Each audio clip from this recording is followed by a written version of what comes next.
America में जारी हिंसक प्रदर्शनों के बीच राष्ट्रपति डोनाल्ड ट्रंप ने गवर्नरों को सेना तैनात करने की धमकी दे दी। अफ्रीकी मूल के जॉर्ज फ्लॉयड की पुलिस हिरासत में मौत के बाद पूरे अमेरिका में हिंसा भड़क उठी। ऐसे में हालात बेकाबू होते देख राष्ट्रपति ट्रंप ने सभी गवर्नरों से नेशनल गार्ड को तैनात करने के लिए कहा। ट्रंप ने धमकी देते हुए कहा कि अगर राज्यों ने ऐसा नहीं किया तो वो वहां सेना भेज देंगे। If a city or state refuses to take the actions that are necessary to defend the life and property of their residents, then I will deploy the United States military. लेकिन ट्रंप की सेना तैनात करने की धमकी पर एक senior police अधिकारी बुरी तरह भड़क गया। ह्यूस्टन पुलिस के मुखिया ने ट्रंप को अपना मुंह बंद रखने की नसीहत दे डाली। Please, if you don't have something constructive to say, keep your mouth shut. Trump पहले भी सेना तैनात करने की पेशकश कर चुके हैं, लेकिन ज्यादातर गवर्नरों ने इसे खारिज कर दिया था। न्यूज 18 से एक्सक्लूसिव बातचीत में रक्षा मंत्री राजनाथ सिंह ने चीन से विवाद पर कहा कि दोनों देशों के बीच सेना के स्तर पर बातचीत जारी है। उन्होंने ये भी बताया कि भारत अपनी सीमाओं की सुरक्षा के लिए मुंहतोड़ जवाब देने में सक्षम है। भारत की एक नीति बहुत ही स्पष्ट है कि भारत दुनिया में किसी भी देश के स्वाभिमान पर न चोट पहुंचाना चाहता है, न भारत अपने देश के स्वाभिमान पर किसी भी सूरत में चोट बर्दाश्त कर सकता है। बस स्पष्ट नीति है। इससे जिसको जो अर्थ निकालना हो अर्थ निकाल ले। यही नहीं, रक्षा मंत्री राजनाथ सिंह ने बातचीत के दौरान एक बार फिर से बात दोहराई कि पाकिस्तान के कब्जे वाला कश्मीर भारत का हिस्सा है। भारत की संसद भी कई बार इस प्रस्ताव को पारित कर चुकी है कि पाक ऑक्युपाइड कश्मीर यह भारत का है जी।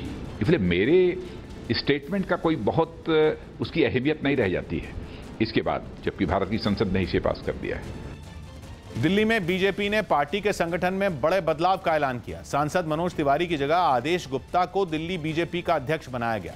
आदेश गुप्ता इससे पहले ईस्ट एमसीडी के मेयर रह चुके हैं और फिलहाल दिल्ली के पटेल नगर से पार्षद हैं। बतौर प्रदेश अध्यक्ष मनोज तिवारी का कार्यकाल पूरा हो चुका है।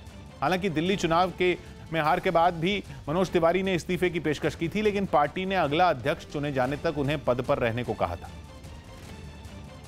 किन्हीं कारणों से विधानसभा चुनाव लूज किए हैं, लेकिन मैं मानता हूं कि हमारी पार्टी के संगठन में बहुत बड़ी ताकत है, बड़ा पोटेंशियल है और उसको हम चैनलाइज करेंगे। दिल्ली सरकार की नाकामियों के खिलाफ हम फिर एक अच्छी तरह से संगठित होकर उठकर खड़े होकर एक सकारात्मक विपक्ष की भूमिका निभाएंगे।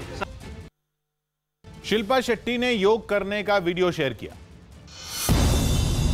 शिल्पा शेट्टी ने अपने घर में योग करने का एक वीडियो सोशल मीडिया पर शेयर किया।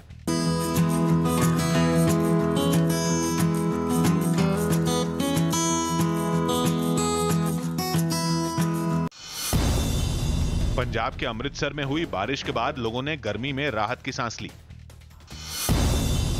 सुप्रीम कोर्ट में एक याचिका दाखिल कर कोरोना वायरस की वजह से ज्यादा कैदियों को छोड़ने की मांग की गई, लेकिन यूपी सरकार ने इसका विरोध किया और फिलहाल जेल में कोरोना वायरस का एक भी मरीज नहीं होने की बात कही।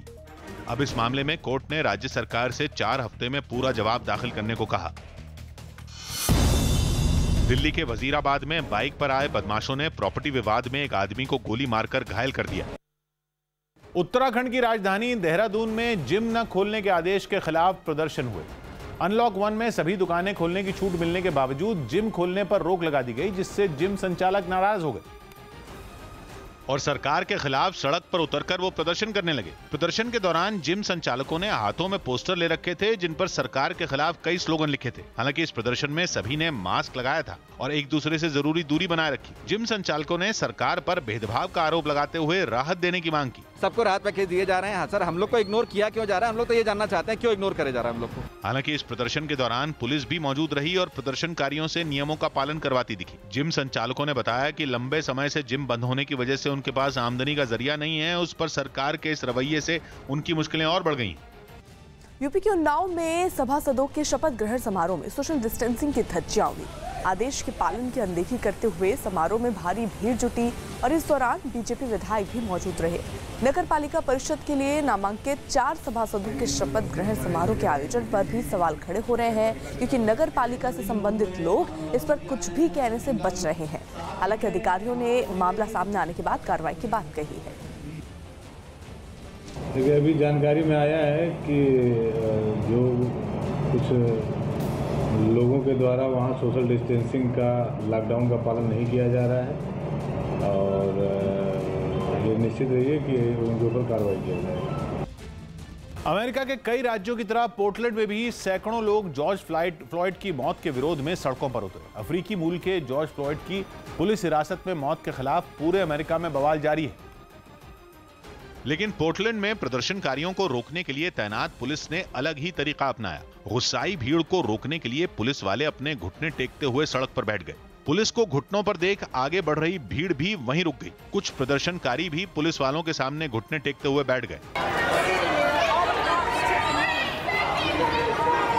पुलिस वालों को माफी मांगता देख प्रदर्शनकारी भी हैरान रह गए। कई प्रदर्शनकारी तो पुलिस वालों से हाथ मिलाते नजर आए। साथ देने के लिए लोगों ने पुलिस का शुक्रिया भी अदा किया। पुलिस के इस कदम से लोगों का गुस्सा शांत हो गया और वो आगे बढ़ने के बजाय वापस चले गए। हैदराबाद में मुख्यमंत्री की गाड़ी के आगे एक आदमी कूद गया। मुख्यमंत्री तेलंगाना स्थापना दिवस के मौके पर एक कार्यक्रम में शामिल होने पहुंचे थे और लौटते वक्त जैसे ही उनकी गाड़ी आगे बढ़ी, एक आदमी अचानक से गाड़ी के आगे कूद गया। जिस वक्त ये घटना हुई वहां भारी संख्या में पुलिस के जवान तैनात थे, लेकिन किसी का भी ध्यान इस आदमी की तरफ नहीं गया। हालांकि ड्राइवर ने फुर्ती दिखाते हुए तुरंत गाड़ी रोक दी, जिसकी वजह से यह आदमी गाड़ी की चपेट में आने से बच गया। घटना के बाद वहां तैनात पुलिस वाले भी हरकत में आए और गाड़ी के आगे कूदने वाले आदमी को हिरासत में ले लिया। रियायत मिलने के बाद श्रीनगर में कई पार्कों की साफ सफाई शुरू कर दी गई। एक दिन पहले जिला प्रशासन ने शहर के मुख्य पार्कों को 6 जून तक साफ करने का आदेश जारी किया, जिसके बाद लाल चौक इलाके में मौजूद एक पार्क में कुछ लोग घास की कटाई करते नजर आए। करीब 2 महीने से बंद पड़े इस पार्क की हालत खस्ता दिखाई दी, जिसे पहले की तरह बनाने के लिए कोई घास काटने की मशीन से साफ सफाई करता दिखाई दिया तो कोई क्यारियों से पुराने पौधों को निकालने के बाद वहां खाद डालकर नए पौधों को उगाता नजर आया। पार्क में कई तरह के फूल भी उगाए गए। बहुत अच्छा लग रहा है। जब भी कोई आएगा वो देगा सफाई, बाहर में सफाई है, वो अच्छा लगेगा।